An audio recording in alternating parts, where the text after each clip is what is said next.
UP budget सत्र 2023 के पहले दिन सुरक्षा कर्मियों ने विधान भवन परिसर में प्रदर्शन कर रहे सपा विधायकों की कवरेज करने से मीडिया कर्मियों को रोका था। वहीं सुरक्षा कर्मियों ने पत्रकारों से धक्का मुक्की भी की थी। इसके साथ ही पत्रकारों ने घटना को लेकर विधानसभा अध्यक्ष से शिकायत की है, जिस पर उन्होंने कठोर कार्रवाई की बात कही। इसी खबर से जुड़ी तमाम जानकारी के साथ हमारे संवाददाता अविनाश वर्मा ने ग्राउंड पर उतरकर लोगों से बातचीत की। देखिए यह खास रिपोर्ट। अब जो लोकतंत्र की चौथा स्तंभ कहा जाता था, इन मीडिया कर्मियों पे प्रहार करके आप क्या जताना चाहते हो? देश में अघोषित इमरजेंसी लागू करना चाहते हो? अब क्या करना चाहते हो? ये बहुत ही निंदनीय विषय है। किसी भी मीडिया पे कोई प्रहार नहीं होना चाहिए, भले उनको सुरक्षा सुव्यवस्थित सुरक्षित तरीके से जनता की आवाज लोगों तक पहुंचाने की आजादी होनी चाहिए। जिस दिन पत्रकारों के लिए इस देश में बजट पेश कर देगी भारत सरकार या कोई भी राष्ट्र सरकार, उस दिन से पत्रकार मजबूत हो जाएगा और चौथा स्तंभ मजबूत होगा। अभी चौथा स्तंभ मजबूत नहीं है, एकता की कमी है पत्रकारों में। जिस दिन एक हो जाएगा उस दिन जहां तहां जितना भी बदसलूकी हो रहा है सब बंद हो जाएगा। 1 मिनट में अभी आपका कहने का मतलब ये कि पत्रकारिता भी बटी हुई है श्रेणियों में। बिल्कुल बिल्कुल, बहुत पाट बटी हुई। सरकार कमजोर है क्योंकि सरकार शासन चलाना नहीं जानती। वो गुंडई हमेशा की है, विधायकों पे गुंडई कर नहीं पा रही है। बात समझिएगा, ये मीडिया पर समझ लीजिए दबाव बनाने के लिए इस तरह का रवैया किया जाता है कि हम जब चाहेंगे मार देंगे। ये गुंडई है, इसके लिए आप लोगों को आवाज उठाना होगा। इसे नहीं ये शासन चलेगा जैसे चल रहा है। नमस्कार, मैं इस वक्त मौजूद हूँ प्रदेश की राजधानी लखनऊ में और ठीक मेरे पीछे आप देख रहे हैं विधानसभा।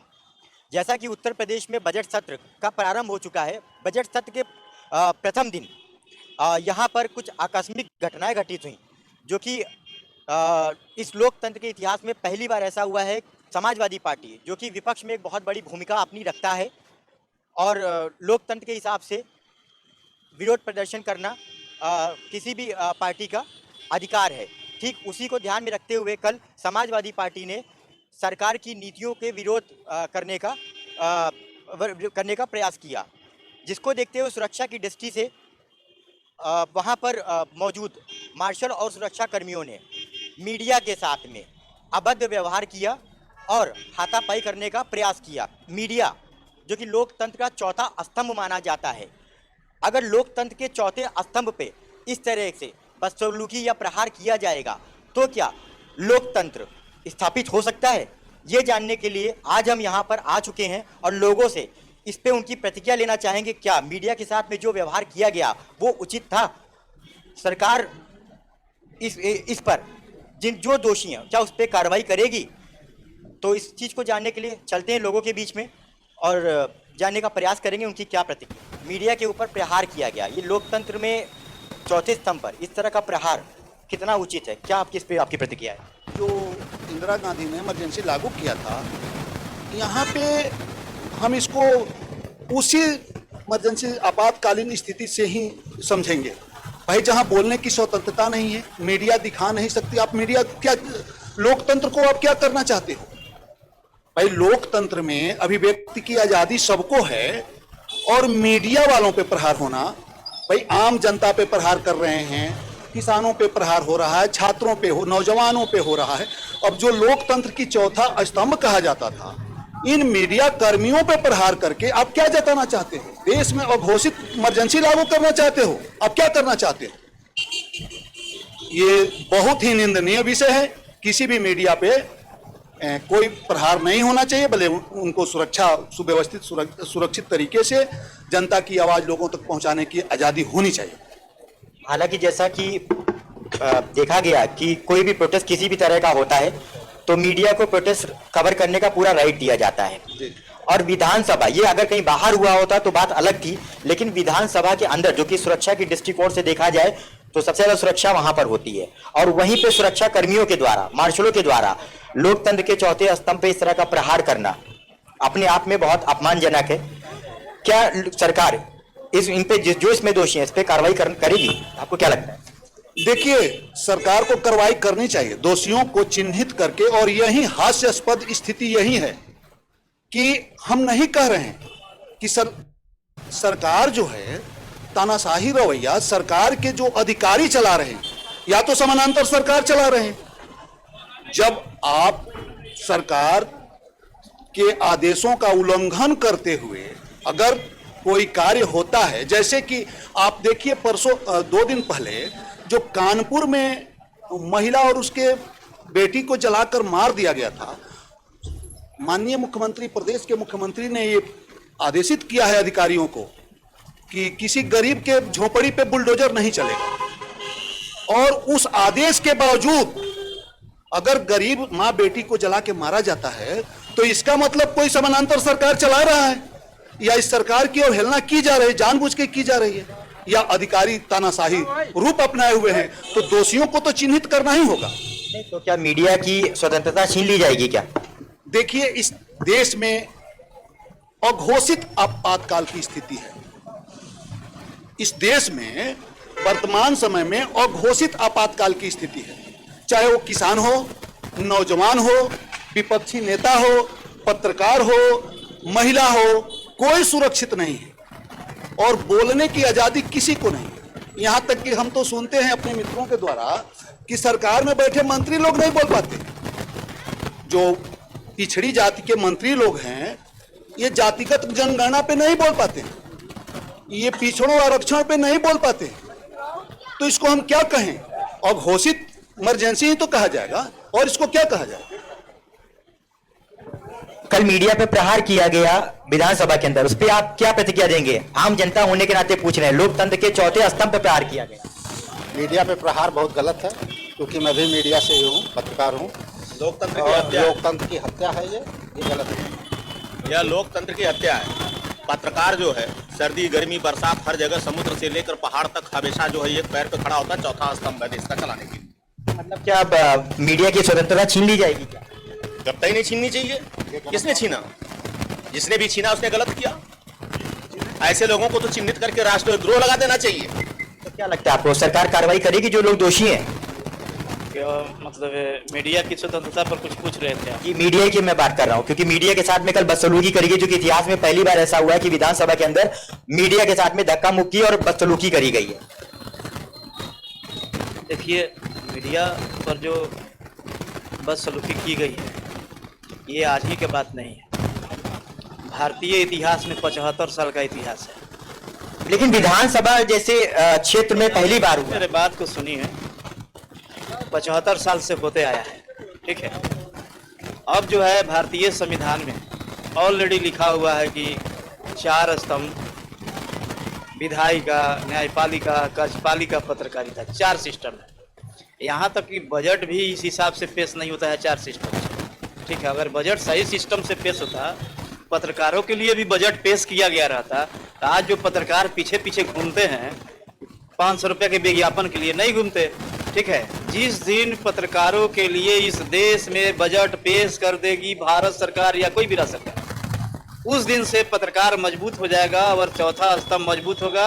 अभी चौथा स्तंभ मजबूत नहीं है, एकता की कमी है पत्रकारों में। जिस दिन एक हो जाएगा उस दिन जहां तहां जितना भी बदसलूकी हो रहा है सब बंद हो जाएगा 1 मिनट में।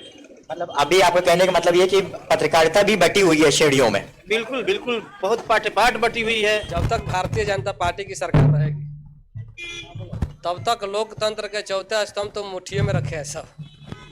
प्रहार की तो बातें छोड़ दो, मुट्ठी में लेकर और पॉकेट में लेकर चलते हैं। मतलब कहीं ना कहीं मीडिया की जो स्वतंत्रता है वो आपके हिसाब से छीन ली गई है। बिल्कुल छीन ले गए। मीडिया तो उनके गोद में खेल रही है, छीन नहीं गए। भारतीय जनता पार्टी के गोद में मीडिया खेल रही है।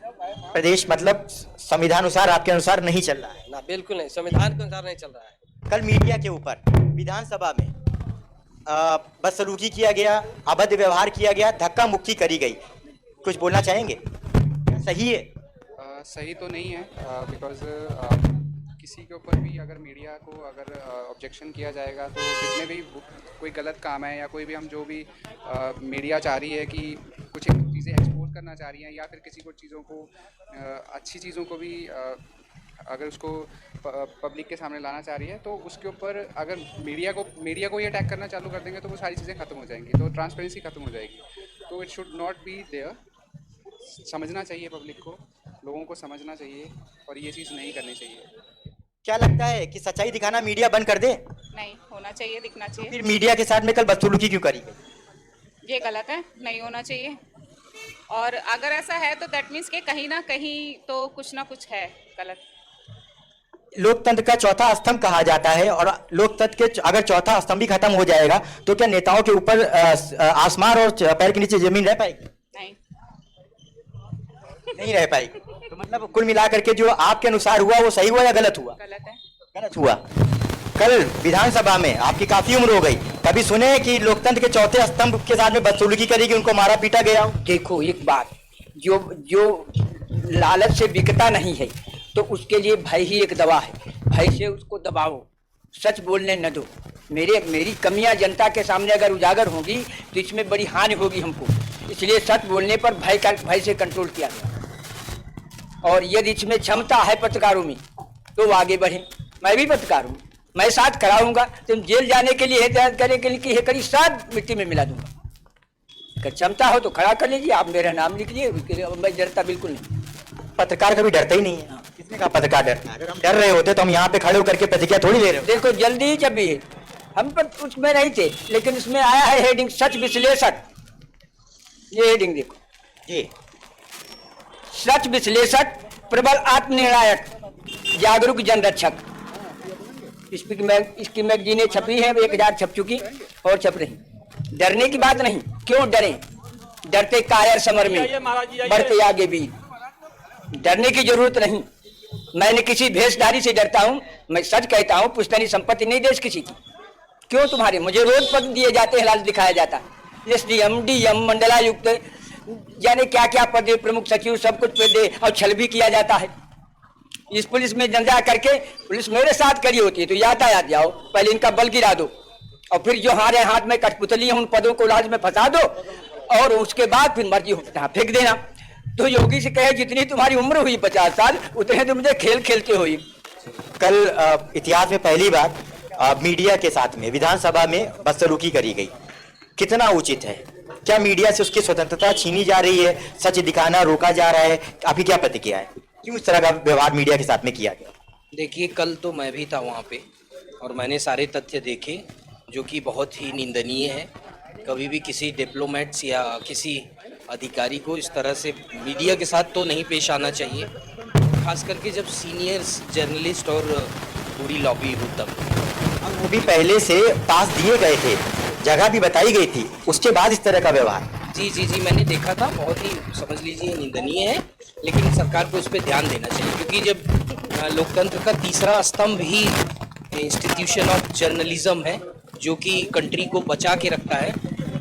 आज के टाइम पे क्या हुआ कि पैसों से जर्नलिज्म को खरीदने की कोशिश की गई, लेकिन वो चीज़ें भी सफल नहीं हुई। उसके बाद फिर क्या हुआ कि इंटरनेशनल जर्नलिज्म की विवाद हुए।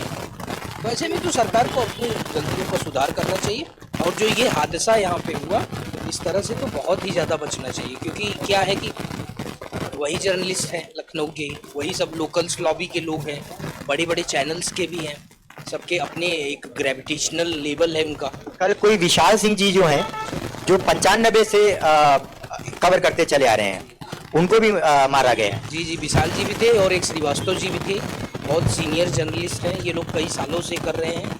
और मारा तो क्या, धक्का मुक्की हुई, मारने की तो इतनी धक्का मुक्की करेगी, लेकिन उनके फेस पे स्वेलिंग आई है जैसा कि देखने को मिला। तो सर पब्लिक रश रहेगा, उसमें अपोजिशन का भी मेन मुद्दा था। ज़्यादा दिक्कत अपोजिशन से, सरकार को जर्नलिस्टों से कोई प्रॉब्लम नहीं है, अपोजिशन से प्रॉब्लम है। देखिए, पत्रकारों जो किया गया है वो दंडनीय अपराध है, पत्रकारों के साथ नहीं ऐसा करना चाहिए और विपक्ष वालों को भी एक राज्यपाल के साथ ऐसा नहीं करना चाहिए। धक्का मुक्की ये वो, उससे क्या मिलेगा? कुछ मिलेगा? अगर हम एक समर्थक कार्यकर्ता हैं बीजेपी के जी, अगर हम किसी को यहाँ बुजुर्ग आदमी को गाली दें तो हमको शोभा देगा क्या? नहीं देगा ना। जो सत्ता में सरकार है, अगर आप विपक्ष में हैं, उसको अगर हिलाने की कोशिश करेंगे तो हिला नहीं पाएंगे। आप एक चीज बताइए, लोकतंत्र में विरोध करने का तो पूरा अधिकार है। तो कल वो विरोध ही तो कर रहे थे, विरोध कर रहे थे, वो ठीक है। पत्रकारों को भी धक्का लगा मार रहे थे, राज्यपाल के जो सहयोगी थे उनको भी फेर रहे थे।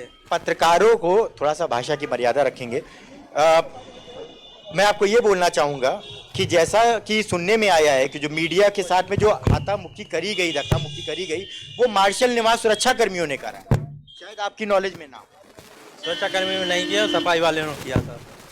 मतलब आप भारतीय जनता पार्टी के समर्थक हैं, तो आप जो विपक्ष में बैठे हुए हैं, आप उनके ऊपर प्रहार करेंगे? क्यों नहीं? ये पहली बार हुआ है कि विधानसभा के अंदर पत्रकारों के साथ में इस तरह का व्यवहार किया गया। तो योगी जी की सरकार है, योगी जी की सरकार बगल में आपके बीजेपी खड़े हैं, कार्यकर्ता खड़े हैं, ये तो ये बोल रहे हैं कि समाजवादी पार्टी ने जो विरोध किया, तो विरोध के चक्कर में उन्होंने मीडिया वालों को मारा। नहीं, ये गलत है। विपक्ष के लोग बराबर विरोध कर रहे हैं और विरोध करते रहेंगे। सरकार की जो अनुचित कार्य है, तो लोकतंत्र में विरोध करना तो अधिकार है, विरोध करने का। विरोध अगर अमर्यादित तरीके से हो रहा होता, वहां पर मैं सुना था कि राज्यपाल गो बैक के नारे लगाए जा रहे थे। देखिए, समाजवादी पार्टी कभी भी जो है गलत ढंग से जो है कोई कार्य नहीं करती है। समाजवादी पार्टी लोकतंत्र की रक्षा के लिए जनता के बीच में लड़ाई लड़ने का कार्य किया है। ये तो कह रहे हैं समाजवादी ऐसा नहीं करती है, आप क्या कहना चाहेंगे? देखिए, जितने वो सुरक्षा कर्मी थे, सिर्फ अखिलेश यादव के सुरक्षा कर्मी थे, बल्कि वहाँ ना योगी का कुछ। मतलब ये सुरक्षा कर्मी भी अखिलेश यादव के थे? जी जी, अंदर मार्शल अखिलेश यादव के लगे थे जी विधानसभा में। अरे बाहर जो नहीं जाते, साथ में नहीं जाते क्या? नहीं, तो जो अंदर धक्का मुक्की करी गई, तो वो तो मार्शल के द्वारा करी। अंदर नहीं होती जो ये तो कह रहे अंदर हुई नहीं, ये तो कह रहे अंदर ही नहीं हुई थी। पहले एंट्री। देखिए, ये जो भी हुआ विधानसभा के अंदर, अगर मार्शल के द्वारा किसी भी, चाहे वो सत्ता पक्ष के हों, सुरक्षा कर्मी तो कह रहे मार्शल तो अखिलेश यादव के थे। देखिए, मार्शल सरकार के होते हैं, जो भी व्यवस्था होती है व्यवस्था की होती है। मार्शल बाहर से नहीं आते हैं, वो सदन के होते हैं, सदन के अंदर रहते हैं। क्या कहना चाहेंगे आप? देखिए, विधानसभा की जो व्यवस्था है वो विधानसभा अध्यक्ष क्यों से, लेकिन वो मारपीट विधानसभा के जो सुरक्षा गार्ड है वो मारपीट नहीं करते हैं, जो विधानसभा के अंदर होते हैं। ये पहली बार ऐसा हुआ है? नहीं, मारपीट उन्होंने की भी नहीं होगी, क्योंकि वो व्यवस्था हाथ जोड़ के प्रार्थना करते हैं कि भैया आप बाहर आइए। देख लीजिए, जो सदन पत्रकारों को बाबूजी जगह दे दी गई थी, पत्रकार वहीं से कवर कर रहे थे। जब विरोध प्रदर्शन शुरू हुआ, तो विरोध प्रदर्शन कवरिंग करना पत्रकार का हक है, पत्रकार अपना वही काम कर रहा है। पत्रकार सदन के अंदर थोड़ी जाएगा, सदन के अंदर कोई पत्रकार जाता ही नहीं है। सदन के अंदर कैसे, कौन सा नियम है सदन के अंदर पत्रकार पहुंच जाएगा, बताइए आप? सदन के अंदर कहाँ? पत्रकार तो विरोध प्रदर्शन जो हो रहा था वो गेट पर हो रहा था, उसको कवर करने के नहीं, बाहर होगा ना, लोहिया जी की मूर्ति के पास, लोहिया जी की मूर्ति के पास प्रदर्शन हो रहा। तो कौन कारनामा किया इसका? तो तब आप क्या कहते हैं, विधान भवन के, विधानसभा के जो सुरक्षा गार्ड है वो थोड़ी बाहर आ जाएंगे ना? बाहर साफ देखा गया है, साफ देखा गया कि मार्शलों ने धक्का मुक्की करी। अगर बदसलूकी अगर किसी ने भी किया है, चाहे वो पक्ष के हों या विपक्ष के हों, वो सरकार की बदसलूकी मानी जाएगी। क्या सरकार को सत्ता संभालने की जिम्मेदारी सरकार की है, न कि विपक्ष की है? मार्शलों पे कंट्रोल करने की जिम्मेदारी विपक्ष की है, अधिकारियों पे कंट्रोल करने की जिम्मेदारी विपक्ष की है क्या? मैं यही बार बार पूछ रहा हूं, क्या मार्शलों पे कंट्रोल करने की जिम्मेदारी विपक्ष की है? ये सब बोलना चाहेंगे आप? देखिए, विधानसभा सवाल कर रहे हैं। मैं ये कह रहा हूं कि विधानसभा के अंदर कोई भी सुरक्षा गार्ड सरकारी गवर्नमेंट का वहां का कोई हस्तक्षेप कर नहीं सकता है। वो मैंने देखा, मैं 89 में वहां पे था, मैं देख रहा था जो एक मामला कानून होता तो उसमें सुरक्षा गार्ड की ड्यूटी रहती सिर्फ समझाने बुझाने की, ना कि मारपीट करने। उन्होंने मारपीट शायद उनको कोई ऐसा ही नहीं, ना ही मारपीट कर सकते हैं। विशाल सिंह जी के फेस पे घूसा मारा गया, साफ उन्होंने दिखाया, उनका चेहरे पे काला वाले ने मारा है।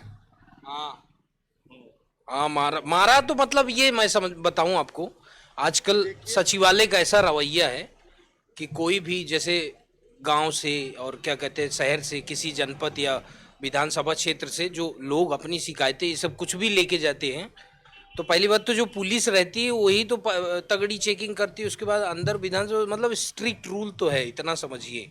और उसके चलते अगर मोहरा मीडिया वाले बने हैं तो ये बहुत ही गलत चीज़ है। मोहरा बनाया गया है, ये हमें जानकारी नहीं, फिलहाल जो भी आप लोग बता रहे हैं इसके बारे में पहचानते होंगे मीडिया वाले पक्ष या सरकार कमजोर है, क्योंकि सरकार शासन चलाना नहीं जानती।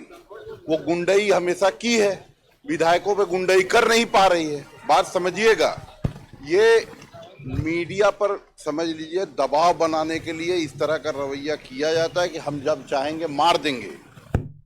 ये गुंडई है, इसके लिए आप लोगों को आवाज उठाना होगा। इसे नहीं ये शासन चलेगा जैसे चल रहा है, क्योंकि मैं नेशनल मीडिया की, सुन लीजिए, मैं नेशनल मीडिया की अंजना ओम मोदी की मैं बात नहीं कर रहा हूं। ऐसे बहुत सारी गोदी मीडिया हैं जिन्हें बढ़ावा दिया जाता है, लेकिन जो निष्पक्ष मीडिया है उनके ऊपर कंट्रोल करने के लिए तो मार्शल से और सुरक्षा कर्मियों से आक्रमण तो कराया जाएगा। आप देख लीजिए बीबीसी के दफ्तरों पे किस तरीके से छापे पड़ रहे हैं। ये भारत समाचार के क्या हो रहा है, क्या स्थिति है। तो ये मीडिया भी कुछ चिन्हित किए हुए हैं, और आप जो लोकल मीडिया, जो निष्पक्ष मीडिया है, उनके ऊपर हमला है। और इस देश ही नहीं पूरे प्रदेश में अघोषित इमरजेंसी लागू है इस समय। कुल मिलाकर के ये जो कहा जा रहा है, जैसा कि अभी लोगों से मैंने प्रतिक्रिया ली, हालांकि देखिए मैं खुद एक पत्रकार हूं और बिल्कुल पत्रकारों के साथ में खड़ा रहूंगा, क्योंकि पत्रकार जो होता है वो निष्पक्ष तरीके से अपनी बात रखने के लिए जाना जाता है। लोकतंत्र का चौथा स्तंभ कहा जाता है।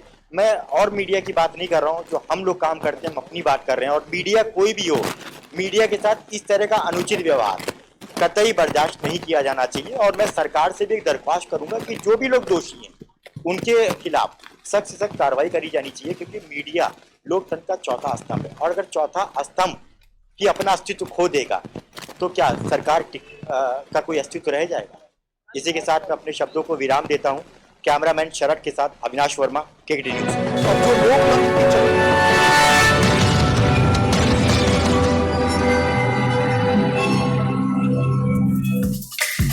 Feel the power of Angel.